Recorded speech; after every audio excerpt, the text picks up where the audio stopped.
Surah Al-Masad, which starts with Bismillah ar-Rahman ar-Rahim, Tabbat yada Abi Lahabin wa Tab. Um, One of the things I was trying to mention, and just to get an idea of how important it is to continuously read the Quran in the way that it's intended, and maybe another few more surahs, and we'll do that as well, is we can sort of see how Allah subhanahu wa ta'ala, before getting to the surah, we read Surah Al-Kafirun, which is a very decisive surah, which the Quraysh wanted from the Prophet sallallahu alaihi wasallam to compromise his faith. You worship our gods one day, we worship your God one day. And it's very decisive that no, you have your religion, I have my religion. There's no compromise here. And right after, Allah subhanahu wa ta'ala mentioned Surah Al-Nasr, which is a surah that talks about victory, and talks about how when you get close to victory and the people are coming into the deen, then ask Allah subhanahu wa ta'ala for forgiveness, also praise Him as well, glorify Him. Uh, and then after talking about that side, now we get to this other side that Allah subhanahu wa ta'ala is speaking of, which is Tabbat yada Abi Lahabin wa Tab. That there's a certain group of people who actually follow the Prophet sallallahu alaihi wasallam. They're given victory, and there's a group of people that go against the Prophet sallallahu alaihi wasallam, and they're given a loss.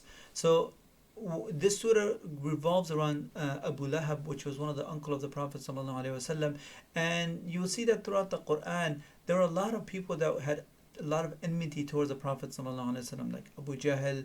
A lot of them became Muslim, but even there's other ones that had a lot of enmity towards him. But Abu Lahab over here is mentioned in a way that's very specific. Not only him, but his wife as well. And we try to understand the wisdom behind it, because it's a way that we can keep ourselves away from it. In most other places, Allah subhanahu wa ta'ala speaks of characteristics like وَيْلٌ لِكُلِّ هُمَزَةٍ لُمَزَةٍ. The person that's slandering and backbiting, they're going to destroy themselves. Even the disbelievers who disbelieve in Allah and His Rasul, they're destroying themselves. The hypocrites who don't do what they say, their hearts don't match their tongues, they're destroying themselves. But over here it's specific and says, Abu Lahab, his hands perished, and he has perished. And before we get into the meaning of it, we have to understand why. Why is Abu Lahab over here mentioned, but the other people that had enmity towards the Prophet ﷺ were not mentioned? And we use Abu Jahl as an example. He was from a different clan, and he also had very harsh enmity towards the Prophet ﷺ. He was very harsh towards him. So the difference between the two is, one, Abu Lahab is from the same tribe. He's one of the uncles of the Prophet ﷺ. And Abu Jahl is not. So Abu Jahl, one of the main reasons that prevented him from coming into the fold of Islam is he was looking out for his own tribe. He was always in competition with the Prophet ﷺ's tribe, in the sense that all the tribes, they're always in competition to be the best amongst the rest. And they would always compete. And then when it comes to the people who come from for Hajj, they would all do something to get their clan's name up on top. And that's why Abu Jahl, he's the one that couldn't really accept the Prophet ﷺ as a prophet, because he said, if I do, our clan cannot compete with that. We try to compete with him in every way, but if we say that his clan has a prophet, what can we do to match that? There's nothing. So I'm not going to accept him as a prophet. Abu Lahab, his own honor was in following the Prophet ﷺ, because he's from his own tribe. And if you look at Abu Talib, he was on the same deen as Abu Lahab and never left his faith, but he was with his nephew. He was always backing up the Prophet ﷺ. So what happens over here, why Allah subhanahu wa ta'ala is mentioning Abu Lahab over here, is because although many people in the time of the Prophet ﷺ didn't accept Allah subhanahu wa ta'ala and the Prophet ﷺ as a messenger, they still held on to their own ideals and their own morals and values that they've established for so long. And one of the main things that that stood out in the whole Quraysh was family. You stick by your family, you stick by your tribe. To the point where it's oppressive, where it's like, okay, I know my family was wrong, but I'm behind them. You're not going to do anything to them. I know my family stole, but I'm behind them. You're not going to. And they'll start wars because of that, simply because I'm protecting my family. Well, I don't care if he's right or wrong. That doesn't matter. My family. And that was their whole structure of Quraysh was based around that. That's why there was so much oppression. People with connected to large tribes, or people that had some kind of affiliation or a treaty with a large tribe, they felt more safe walking around, as opposed to those people that had no backing. So over here, Abu Lahab was a part of the Prophet ﷺ's tribe, even his family, yet he broke that own code. And he broke those own values and his own deen that he follows, he broke that. So he not only didn't follow Allah subhanahu wa ta'ala and his messenger sallallahu alaihi wasallam, that same faith that he claimed that he follows, he wasn't even following that. Abu Talib, although he never followed the Prophet ﷺ in his faith, he stood by him, and all of the Quraysh, they would respect him for that.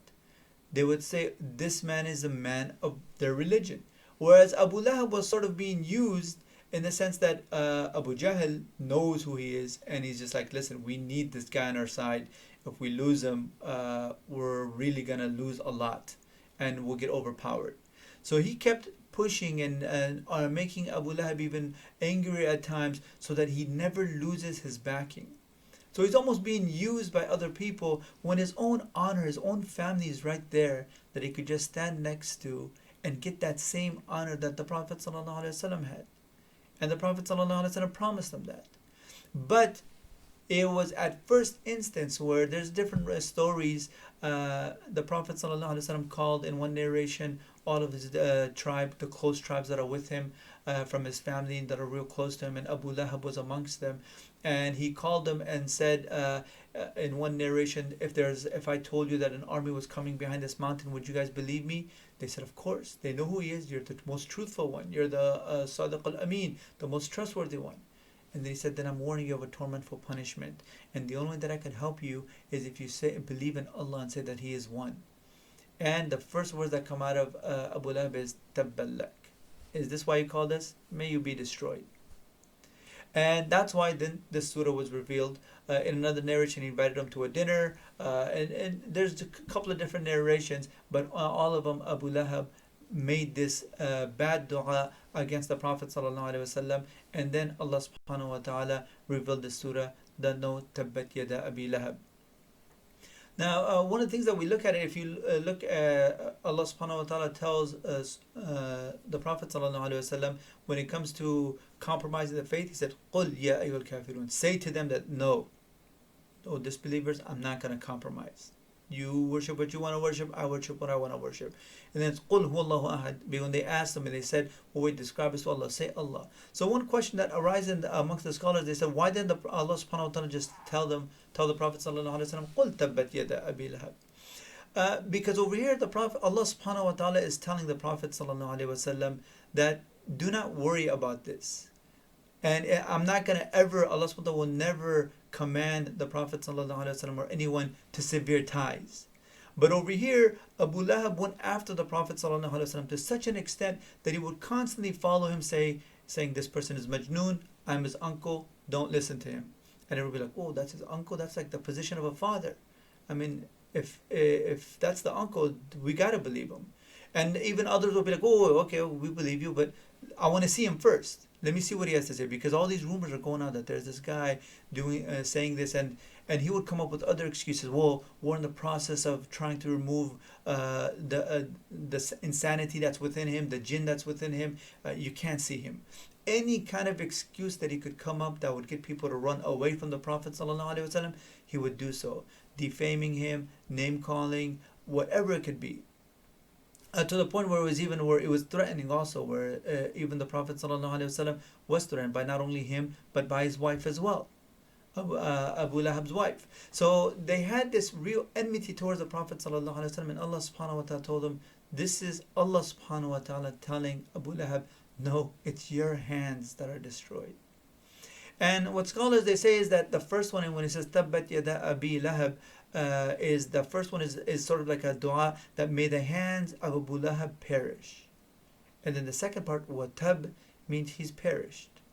Now, if, this is not like a person making a dua. Everyone's reciting it, the Quran, but we're reciting it over and over, and it's a revelation from the Quran, and Allah subhanahu wa ta'ala uses the past tense, it's already done, he's perished. And because of that, he was the same ideals that he was supposed to live by, which is living behind his own family, backing up the Prophet ﷺ, and he let that go. He was destroyed in such a way that his own personal family just wanted to get away from him. Why? Because he was stricken with a disease. And he died in that state where nobody wanted to get close to him because of that disease. And they just had some servants. They hired some people just to get him out the house because it was creating a stench. Now, may Allah subhanahu wa ta'ala protect us all from any kind of disease, especially at this time where there's this infectious disease going out. But this is the way that Abu Lahab, because he didn't cherish what he himself believed in, he was destroyed in the same way that he wanted to destroy the Prophet sallallahu alaihi wasallam, left alone from his family. Now, one thing that we can do and sort of apply this to ourselves, like we don't just say, "Oh, it's a story of Abu Lahab, what a bad guy," and that's it, Okay, let's go on to the next surah. Abu Lahab, he had a chance to at least follow his own ideals, like the other uncle of the Prophet Abu Talib, but he didn't even do that. And a lot of times you hear people, they'll create ideals amongst themselves. They'll create their own moral code that they cannot even hold up to, but they say it at the moment because it's an argument, because they don't want to do what they should do. For example, I've heard many teenagers, even a little older, a little younger, they say, when I tell them, you should respect your elders. And I tell them, is that okay? They said, no, I respect who respects me. And I've heard a lot of kids say that. If you respect me, I respect you.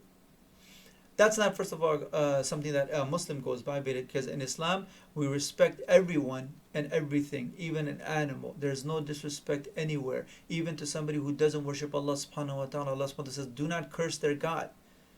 By you disrespecting them, they're going to disrespect Allah and disrespect you. And in a hadith, it says, do not curse someone's father. By you disrespecting their father, they're going to curse your own father. And that means that you're in turn cursing your own father.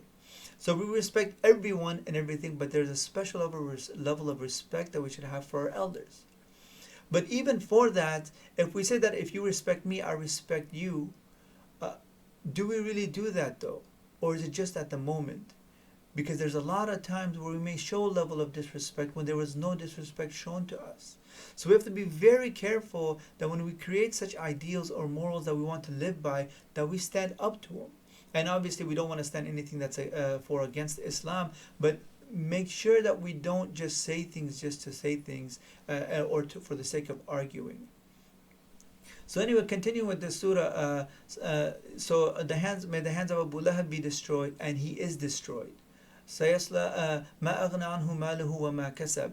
Neither his wealth will be of any help to him, nor what he has earned. And what scholars say what he has earned is his children and his family. One of the things that he also claimed himself, it's a very childish way of thinking, but you say what you want when it comes to an argument. You want to win people over. You want to make sure you get the last word in. So they were said to him, and like, you're going to be destroyed. And he said, no, if I'm destroyed, I got an easy way. I got a lot of money. I'm rich.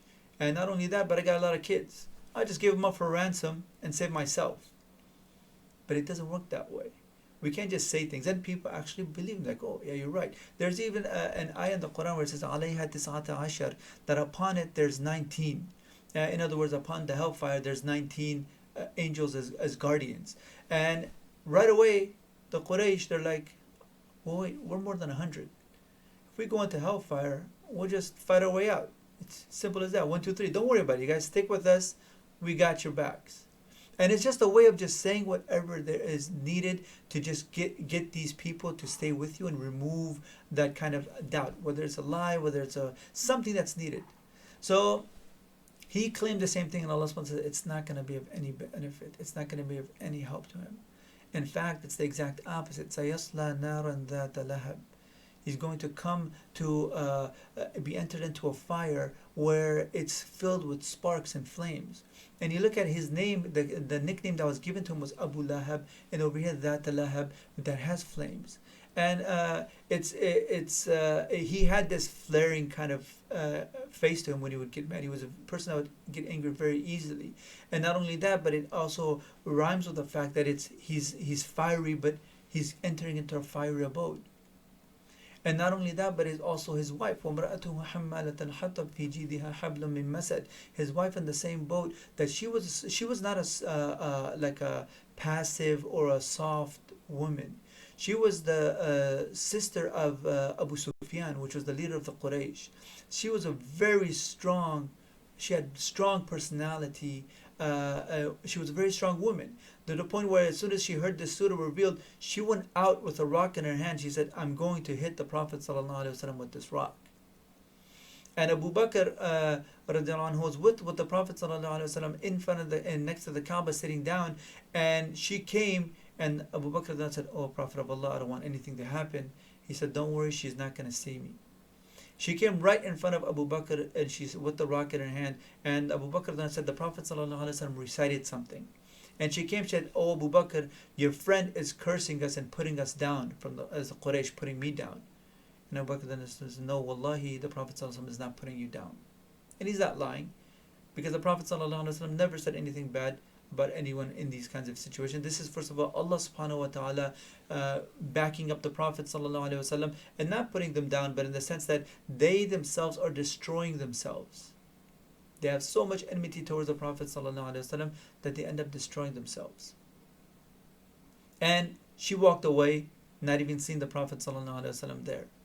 So this couple is an example. Both it's not just for men, it's not just for women. It's anybody can destroy themselves just by their own arrogance, their own anger. There's a lot of certain characteristics that will really destroy someone. Arrogance is on top of the list. Anger is another one, because although one is not arrogant when they're angry, it almost has the same result, where you're not hearing anything, you're just expressing what you want to, your emotions. And it's not the same as arrogance, but it has almost the same result. Husband and wives have separated because of anger, although they want to stay together, but because they got angry, they separated, they got divorced one another. It's so many different situations that anger will completely destroy oneself, and that's what the Prophet ﷺ in one hadith said, "Do not get angry, do not get angry, do not get angry." So really, looking at the story of Abu Lahab and understanding, one, it's the historical lesson we get from it, but also checking and making sure that we never put ourselves in that situation where, one, we create these fake ideals and fake morals that we don't live by. Two, we always control ourselves and control our emotions, not let them control us, where it completely takes over us and we do things or say things that we regret later on. So we ask Allah subhanahu wa ta'ala to make it easy for all of us. We ask Allah subhanahu wa ta'ala to forgive us for all of our shortcomings. Jazakumullahu khairan. Wassalamu alaikum wa rahmatullahi wa barakatuh.